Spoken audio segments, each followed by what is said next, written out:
le Premier ministre, Mesdames et Messieurs, il sera fastidieux d'évoquer ici toutes les actions menées par le Conseil national de transition dans le cadre de la réussite de la transition.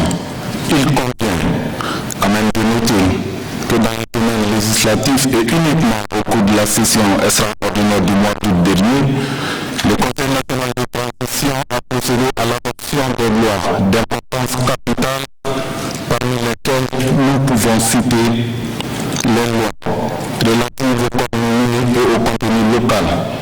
La loi numéro 06-067 du 29 décembre 2006, modifiée portant code général des impôts.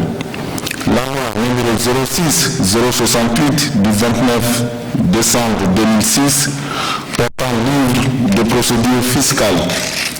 La loi modifiant la loi numéro 2023-051 du 13 décembre 2022, portant loi de finances pour l'exercice 2023.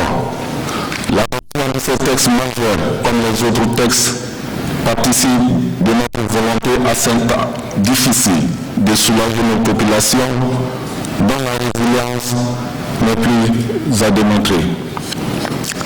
Je veux rappeler que les réformes relatives au code minier et au contenu local dans le secteur minier réaffirment la souveraineté du Mali qui tire son essence d'énormes ressources minérales et minières, dont encore le sol et le sous-sol de notre pays. Cette situation est une chance pour les Maliens qui bénéficieront des retombées de l'exploitation de ces ressources que leur offre la nature. La promulgation de ces lois par le président de la transition le 28 juillet 2023 nous permet d'espérer aujourd'hui que l'ordre du Mali brillera enfin pour les Maliens. Fini donc les souffrances et les incertitudes. La nation engagera enfin ses pépites d'or pour ses propres enfants. Dans le cadre de la diplomatie parlementaire, le Conseil national de transition a envoyé des missions au niveau de certaines instances sous-régionales, régionales et internationales pour porter la voix du Mali. Face aux manipulations et aux critiques non fondées de certaines officines, aussi que ça suffisamment connu, les membres du Conseil national de transition ont su rétablir la réalité des faits en éclairant la lanterne de ces prétendus donneurs de leçons, partisans d'une quelconque pensée unique atteinte des myopies politiques. Ils avancent la tête baissée, croyant détenir la vérité, ignorant qu'il n'y a point de vérité universelle. Toute vérité est relative. De la vérité en descend des Pyrénées, erreur au-delà, dit le proverbe. Le Conseil national de transition a aussi accueilli des délégations venues de nombreux pays, que des partenaires et des représentants de corps diplomatiques. À tous ceux qui nous ont fait l'amabilité de venir vers nous, nous tenons un langage qui est celui d'établir avec le Malicroix des rapports de confiance fondés sur le respect de nos choix stratégiques. Monsieur le Premier ministre, honorables invités, Mesdames et Messieurs, il est utile de rappeler que les missions fondamentales assignées au gouvernement de transition après les assises nationales de refondation demeurent. 1. Assurer la sécurité sur l'ensemble du territoire national. 2. Respecter nos choix stratégiques. 3. Organiser des élections libres, crédibles et transparentes, gage de paix. 4. Mener une lutte implacable contre la corruption et l'impunité qui sclérose notre existence. 5. Mettre en œuvre de façon intelligente l'apport pour la paix et la réconciliation au Mali issu du processus d'Alger, tout en écartant toute possibilité de partition ou d'atteinte à l'intégrité et à la souveraineté du Mali. Mesdames et messieurs, ici au Conseil national de transition, nous considérons que la sécurité sur l'ensemble du territoire est la priorité absolue. Nous avons foi en l'avenir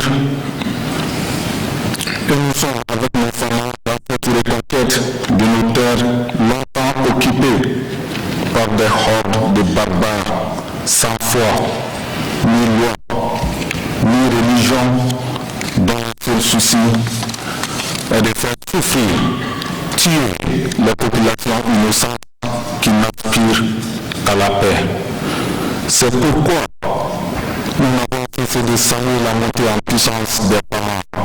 Oui, les braves femmes qui ont obtenu et obtiennent encore de meilleurs résultats. Les équipements de dernière génération acquis, le changement de posture et le réarmement moral de nos forces de défense et de sécurité dont le sort sont les sorts sur lesquels est partie cette montée en puissance. La démonstration la plus achevée de la nouvelle posture des femmes est leur déploiement avec professionnalisme et en respectant le droit international humanitaire dans les apprises de l'aménagement dans le cadre du processus de leur rétrocession qui doit s'achever le 31 décembre 2023. Je profite pour exhorter le gouvernement et l'aménagement à mettre tout en œuvre pour non seulement le bon déroulement de ce processus, mais aussi au respect strict du chronogramme établi. Le Mali demeure un peu indivisible. Il est notre bien commun. Il est inadmissible. Je dis bien qu'il est inadmissible qu'un groupe d'individus de quelque lieu que ce soit vienne saper les bases de l'unité nationale. Tout peut être négocié ici au Mali, sauf la partition du pays. Et les Maliens sont prêts à se sacrifier pour préserver leur souveraineté. Le drapeau du Mali, le vert, l'or, le rouge, doit flotter haut, très haut et partout sur l'étendue du territoire national.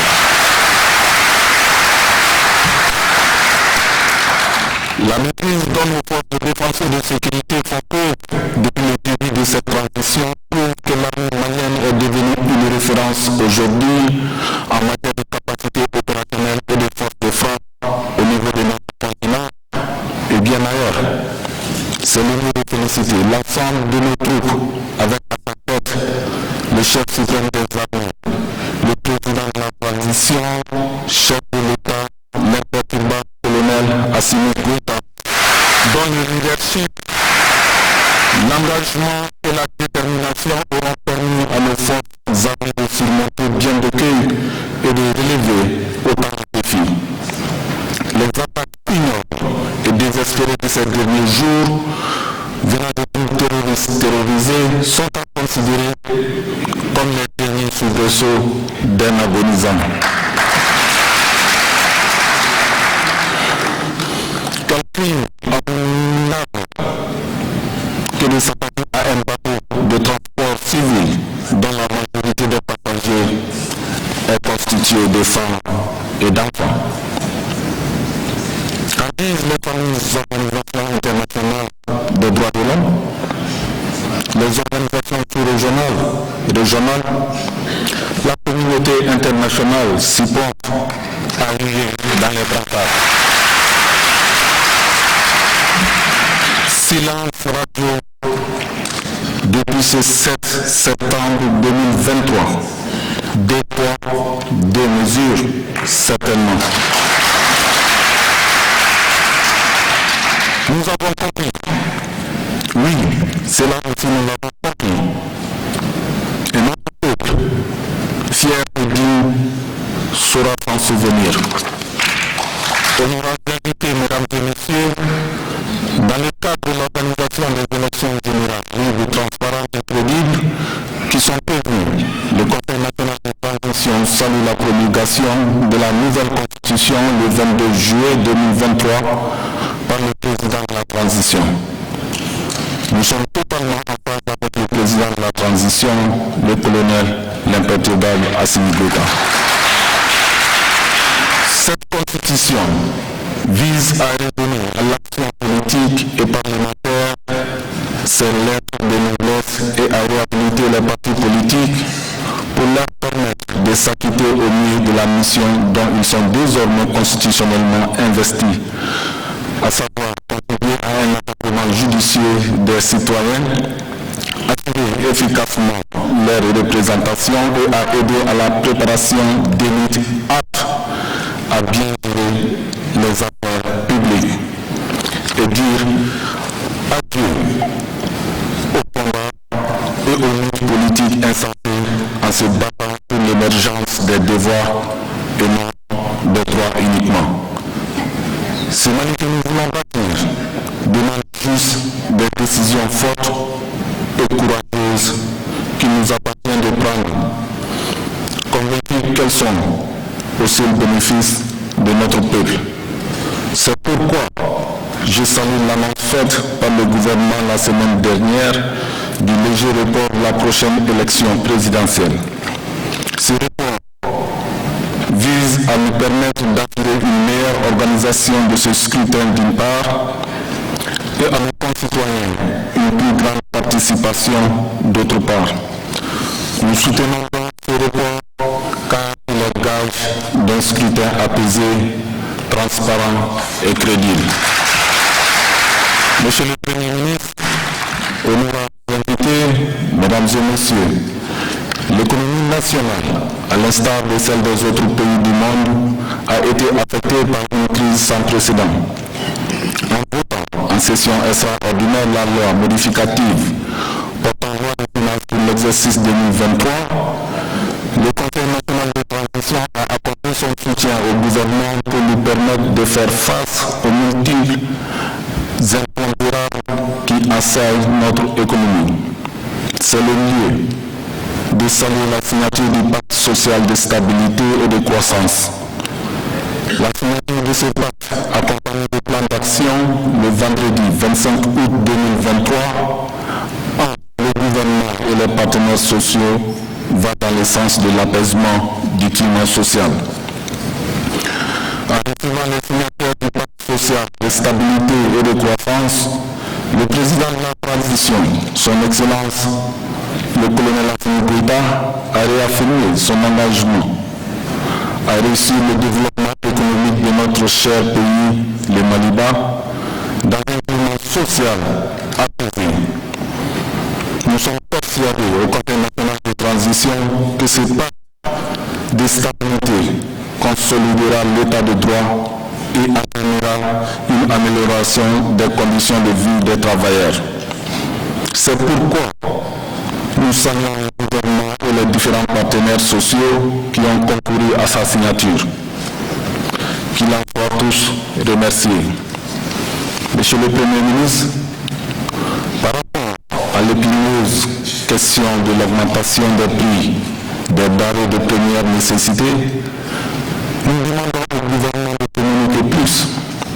Il en est de même du délestage, que les efforts fournis et les enjeux actuels qui dépassent souvent le contexte national soient expliqués.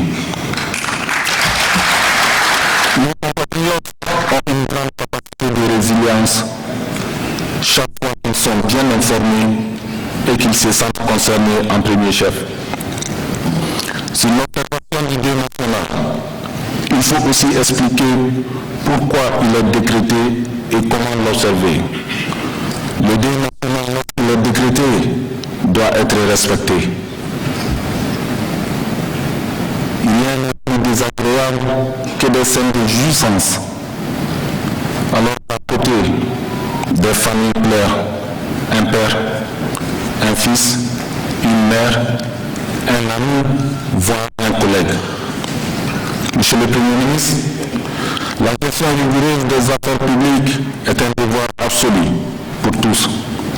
C'est pourquoi au Conseil national de transition, nous avons accordé une grande diligence à l'examen des textes de loi provenant du ministère de la Justice, garde des Sceaux. Ce que nos concitoyens attendent de la justice, c'est une justice au service du citoyen. La transition est en train de faire émerger cette justice proche des justiciables, marquée par la clarté, la simplicité, la célérité dans ses procédures, la probité dans ses jugements, ainsi que la modernité dans ses structures. Une justice rendue par des magistrats compétents et impartiaux, formellement attachés à la suprématie de la loi, à la protection des droits et au redressement des injustices. Monsieur le Premier ministre, honorables invités, la situation actuelle de notre pays exige que tous les acteurs passent à l'essentiel, à savoir un Mali unifié, pacifié et laïque. Pour atteindre cet objectif, nous devons taire nos querelles partisanes, mettre de côté nos intérêts particuliers, faire preuve d'impartialité, de compréhension mutuelle, promouvoir la paix à travers une cohésion forte, éviter d'engager des combats politiques par procuration. C'est dans cette optique que le Conseil national de transition salue l'organisation réussie de la Biennale artistique et culturelle au mois de juillet dernier à Marseille, placée sous le thème « Le Mali, une histoire commune, une seule nation, un même destin ». Cette biennale a été une bonne opportunité pour nos jeunes de prêcher l'attente et la cohésion sociale qui sont les gages d'un avenir radieux. La biennale 2023 a eu la particularité de réunir pour la première fois les 19 régions du Mali et les districts de Bamako. Elle a surtout été l'occasion de faire davantage de la culture un puissant levier d'interpénétration, de cohésion sociale et de vivre ensemble un espace de dialogue, des cultures, mais aussi d'éclosion des talents. Toujours dans le cadre de la culture, de la paix et à laquelle aspire notre peuple, nous saluons l'organisation du 16 au 21 septembre 2023 de la deuxième édition de la Semaine nationale de la réconciliation Sénare. Placée sous le thème « Ensemble en harmonie pour relever les défis d'une paix inclusive et durable », l'édition 2023 de la Semaine nationale de la réconciliation a été magnifiée par l'ensemble de nos compatriotes. Les Maliens se sont organisés autour des idéaux de paix, de tolérance, de cohésion, de pardon, de vivre ensemble, de réconciliation pour la stabilité de la nation. Martin Luther King avait l'habitude de dire, je cite, « Nous avons appris à voler dans les airs comme les oiseaux. Nous avons appris à nager dans les mers comme les poissons. Et pourtant, nous n'avons pas encore appris à marcher sur la terre comme des frères et sœurs. » Fin de citation. Soyons donc des frères et sœurs sur cette terre africaine du Mali. Marchons ensemble, parce que notre amour pour notre pays est sans égal. Et nous avons toujours privilégié le dialogue comme une arme d'attente nationale. Notre peuple et ses dirigeants servent aujourd'hui d'exemple et de référence à travers l'Afrique et le monde. C'est pourquoi nous n'avons pas le droit d'échouer et nous n'échouerons pas. Plaise à Dieu. Monsieur le Premier ministre, honorables invités, mesdames et messieurs, le monde traverse un tournant historique. Nous assistons à la fin d'une époque.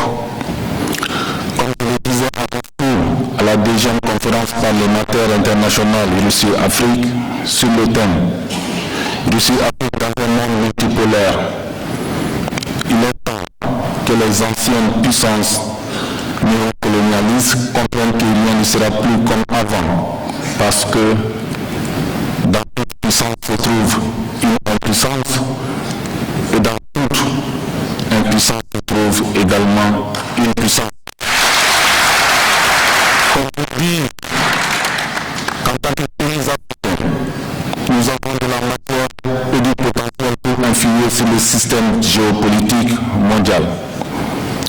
L'Afrique, notre continent est affecté par les crises à répétition, les guerres fratricides au Soudan, la pandémie du Covid-19 qui a entraîné la pire récession économique depuis un demi-siècle, ont été, entre autres, des facteurs qui ont occasionné des morts. Les changements climatiques continuent aussi de menacer l'avenir du continent. Les sécheresses, les inondations, dont celle très meurtrière survenue récemment en Libye, au moins de septembre dernier, sont de plus en plus nombreuses. Le terrible tremblement de terre qui vient de frapper et endeuiller le royaume du Maroc s'ajoute à ces calamités naturelles aux conséquences indescriptibles. Aux plus hautes autorités et au peuple de ces pays frères, nous présentons nos condoléances les plus attristées. Notre sous-région particulièrement traverse cette période difficile, mais pas insurmontable. Le combat contre le terrorisme et les crimes organisés dans la zone des trois frontières est un autre combat que les trois armées du Burkina Faso, du Mali et du Niger, avec l'aide et l'accompagnement des pays amis, doivent à tout prix gagner, car il y va de la survie même de nos États. Nous avons fallu, affrontant le communiqué commun des gouvernements de transition du Mali et du Burkina Faso, ainsi que celui de la Guinée, en soutien aux autorités de transition et au peuple frère du Niger. Nous nous empressons à présent de féliciter la naissance de l'Alliance des États du Sahel, AES. Cette alliance qui regroupe désormais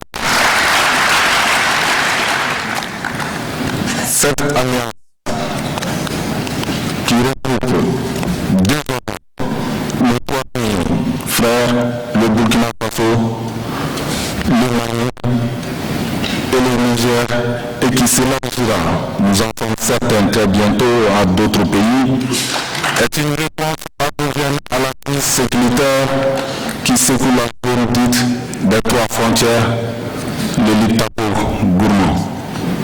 En cela, le traité dénommé la Charte du l'Iptako-Gourmand instituant les États du Sahel, le samedi 16 septembre 2023, le trois chefs d'État, son Excellence Capitaine Ibrahim Traoré, président de la transition, chef de l'État du Burkina Faso, son Excellence Colonel Assimi Goïta, président de la transition, chef de l'État du Mali, son Excellence Général Abdourahmane Tchani, président du Conseil national de sauvegarde et de la patrie, chef de l'État du Niger, ont prouvé qu'ils ont compris la volonté manifeste des peuples de nos trois pays frères.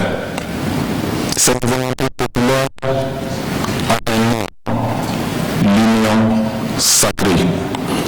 Cette union sacrée est aujourd'hui une exigence de nos peuples et nous devons aller dans le sens de la matérialisation de cette union. L'histoire et la géographie nous le recommandent. L'adhésion et le soutien des populations de nos trois pays nous en font une obligation. Honorablement du Conseil national de transition, pour assurer un contrôle démocratique des actions mises en place dans le cadre de l'Alliance des États du Sahel, nous devons mettre en place un comité interparlementaire de l'Alliance des États du Sahel.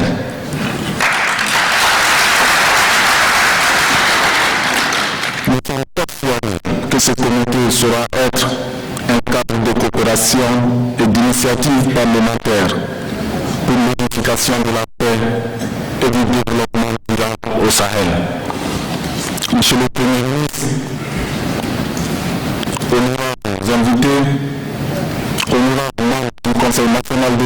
mission, mesdames et messieurs, l'Afrique que nous voulons bâtir, l'Afrique de nos rêves, mieux respectée et totalement engagée sur la voie de l'émergence est possible. Pour y parvenir, nous devons juste changer nos mentalités et transformer les crises qui nous sont imposées en opportunités. Oui, en opportunités. Et nous le pouvons. Nous devons léguer aux générations futures une Afrique. C'est l'essence de notre temps qui est avant tout et surtout un combat générationnel. Nous le pouvons et nous le ferons parce que simplement nous, Maliens, en avons fait le serment à travers le chant national des pionniers. Je vous le rappelle, nous faisons ce serment. Nous ferons le Mali, nous ferons l'Afrique, nous ferons l'Afrique, même s'il faut notre sang, nous irons de l'avant. Même s'il faut notre sang, nous irons en courant. Je ne saurais terminer sans remercier la presse malienne, toute la presse malienne, pour tous les efforts fournis dans la diffusion de la très bonne et saine information à l'endroit de l'opinion nationale et internationale. Nous sommes en temps de crise. Notre pays revient de loin. Nous avons besoin de paix, d'unité et de réconciliation. En défense des médias, votre rôle est capital. Merci d'avoir évité de tomber dans le piège des compliments. Nous comptons sur vous. Le Mali compte sur vous pour jouer pleinement votre rôle dans le traitement de l'information. Je voudrais aussi faire un clin d'œil à la grande et puissante équipe de football du Conseil national de transition pour sa participation de qualité à la Super Coupe à Finir. Je souhaite encore une très bonne rentrée et une excellente année scolaire 2023-2024 aux élèves et étudiants du Mali ainsi qu'à l'ensemble du corps enseignant et aux parents d'élèves. Allons donc en courant pour une session pleine et une année scolaire que nous souhaitons sereine et studieuse. Vive le Mali indivisible et apaisé. Vive le Conseil national de transition. Vive l'Alliance des États du Sahel. Vive la République du Mali. Je vous remercie. La séance est levée.